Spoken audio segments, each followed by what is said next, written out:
This video is start to finish showing you exactly how to make a Freshie. So first we'll start with scenting your own beads, then we'll go over how to add color and how to bake them, and then we'll finish up with decorating and how to hang your Freshies.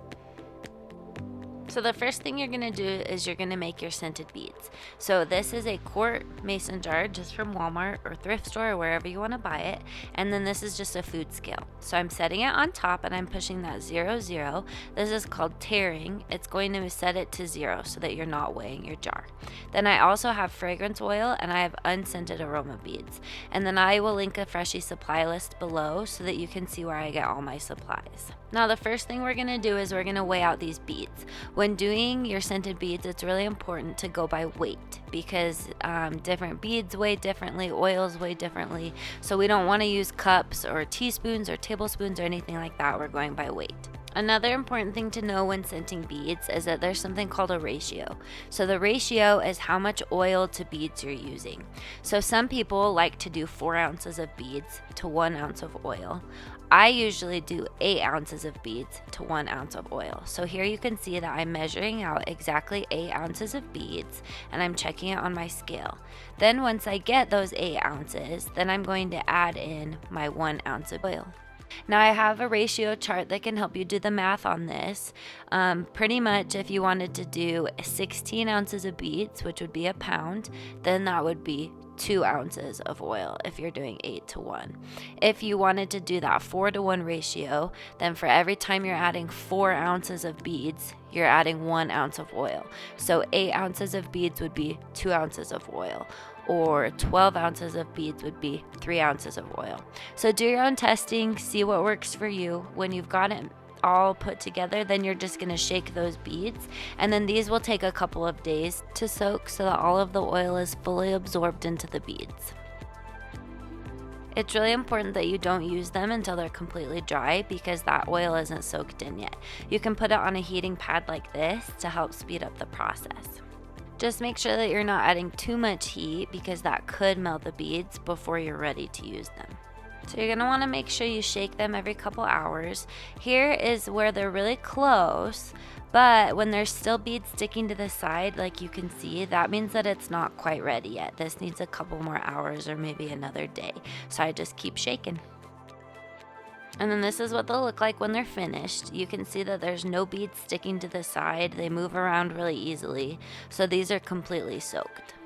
So some people use these beads right away, right when they're dry. Other people do what's called curing, which is where you let the beads sit with the oil once they're dry, and they'll do that anywhere from 5 days to 10 days. So again, just test what works for you. I try to let my beads sit for at least a couple of days completely dry before I use them, but I haven't necessarily noticed a huge difference either way. So now that you have beads that are ready to go, you're ready to make your Freshie. So I bought this Freshie mold from Natali Creations. You can use any Freshie mold that you'd like. You can also use a cookie cutter. I have different tutorials on that because I know molds can be expensive to start out with. But you're going to pull out that mold and then you're going to dump beads into it to figure out how many beads you want to color. So I'm just spreading them out to make sure that I have a good amount in there. And I don't fill mine all the way up, but there are some people that do. So it just is going to change how thick your Freshie is. Here you can see that I've left maybe like a 1/4 inch across the top. I found that thickness doesn't necessarily make them last longer, and there's a point where it doesn't make a difference. So then I'm going to use these 2 jars to split up the beads into 2 equal groups. That way I can do 2 different colors on this one. So I'm just going to really carefully shake this mold out into these containers. And I lost a couple when I did it, but that's okay. It's not the end of the world. You can always scoop them back up if that really drives you nuts. So to color these beads, you're going to use a powder called Mica, and that's what's going to give it its color. You can buy Mica from lots of places. These colors I'm using today are from Natali, but there's also Mad Micas, Just Pigments. Amazon carries Micas as well. So this is Plum from Natali, and then I'm also using Under the Sea. Now the trick with Mica is that you want to start out with just a little bit. So I always transfer mine to shaker bottles. That's just a preference. And then if you add too much, you're going to have to add more beads. So here with my purple, as I shake it up, I'll show you that I added too many. You want the beads to be coated, but not so much that it is powdery if you touch them. So I have a different video that shows some specific examples of what that looks like if you want some more help on that. So as I was shaking this up, you can see that the powder is sticking to the sides. Sometimes that's an indicator that you have too much. And then when I open this bottle, there's glitter and mica that just flies up, and you can see that it's just really coating those beads. That's going to make it so that they're not melting properly. So I'm just adding more beads to the mixture so that way there's not too much mica, because you don't want to bake a Freshie with too much mica. It makes a mess. So I'm just going to go ahead and shake it again, and then I'll show you what it looks like now that I've added some more beads.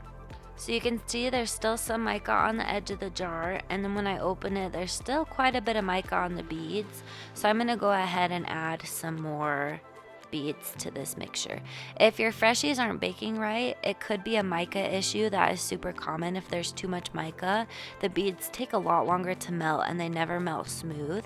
But it could also be your mold. Sometimes there are just molds that don't bake flat no matter what you do, and it took me a long time to figure that out. So there you could see that there's not a lot of extra mica in there, so these are ready to use.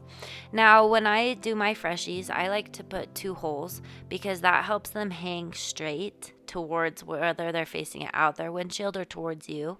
You can also just use 1 hole. As far as making the holes, I use a 22 casing just from like a pistol. I've found that that's a good size. They're easy for me to find, which makes them really cheap because I just throw them away when they get filled with beads. There's also silicone hole savers that people use, or I've also done a drill. The drill method works great. It just takes a little bit longer.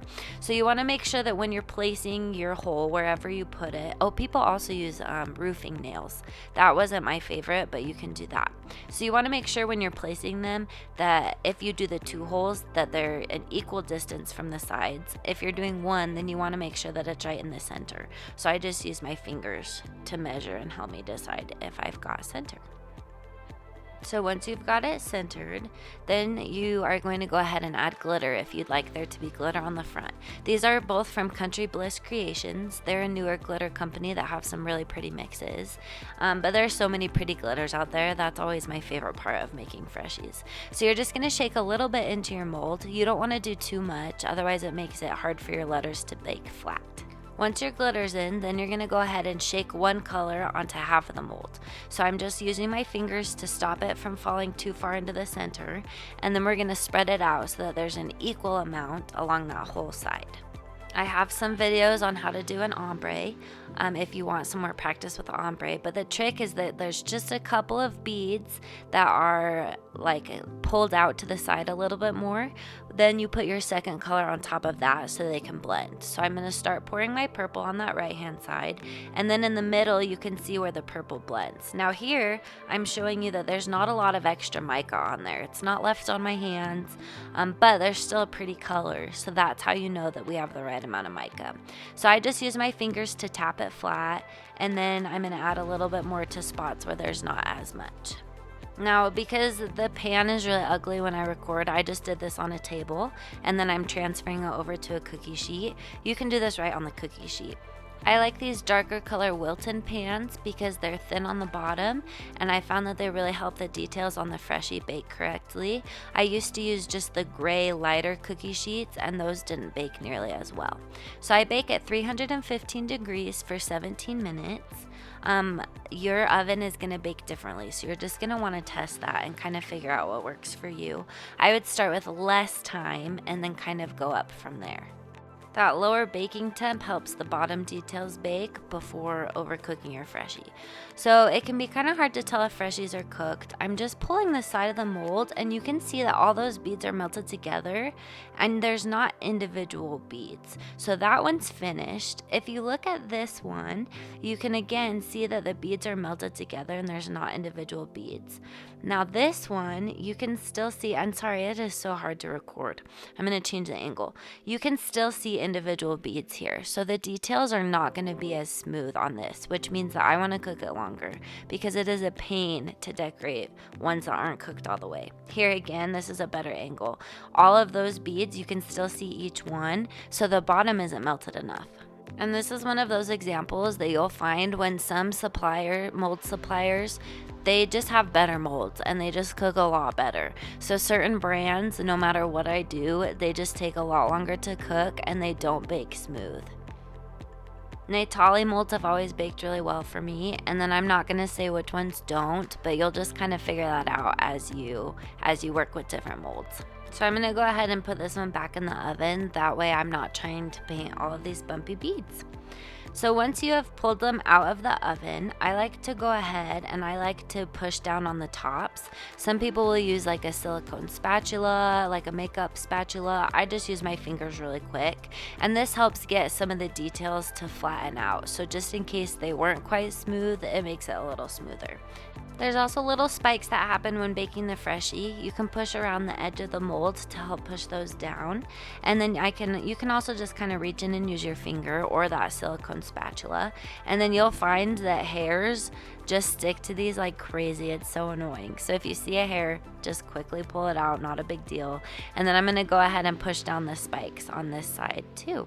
And this means that you don't have to trim it when it's cooler. So I found that it's a lot quicker to take care of them. Once your mold's cooled off, I pull out my hole savers, and then we're gonna check and make sure our details are smooth. So here we can see how well our colors blended together and our letters are smooth, so we're gonna go ahead and decorate. So I use Sharpie oil-based paint pens. Those are my favorite because they're really quick, and as long as you let them dry properly, I haven't had issues with it sticking, but I know some people do. So if you live in a really humid place, apple barrel matte paints with a fine tip might be a better bet for you, and I have videos on how to decorate that way as well. These are my favorite though because they're super quick, and if you're planning on doing any kind of a business selling Freshies, then you really need a method that's going to be quick and effective. So you can use any colors you want. There's lots of different colors, whether you use apple barrel paint or Sharpie paint pens, and then you're just going to go ahead and you're going to decorate those letters however you'd like. Now you will make mistakes. If that happens, just get a wet Q-tip and you can just rub it right off. So once you have it decorated how you like, then you're ready to go ahead and hang it. I just use elastic. You can buy them pre-cut from Natali Creations, or if you want to buy in bulk, from papermart.com. And then you're also going to want polypropylene bags to store them in. Polypropylene is what's going to make sure that it doesn't eat away at your scent. You can buy those from clearbags.com. That's where I get mine. Uline's another popular supplier. Or if you just want to buy like 100 at a time, a lot of Freshie suppliers sell those as well. So then you can go ahead and you're ready to hang it once you've got it finished. Thanks so much for watching. Hopefully you had fun making your first Freshie. We have a Facebook community where we share tips, support each other, look at what we've made. So feel free to join that and go ahead and post some pictures of your work. It's also a great community where you can ask questions with anything that you're trying to learn or figure out how to do with Freshies. And you can always comment on this video as well. I try to answer as many questions as I can. Thanks so much for watching. If you found this video helpful, then please like, comment, let me know that you did it or that you're planning to, just because I love hearing about how you guys are doing.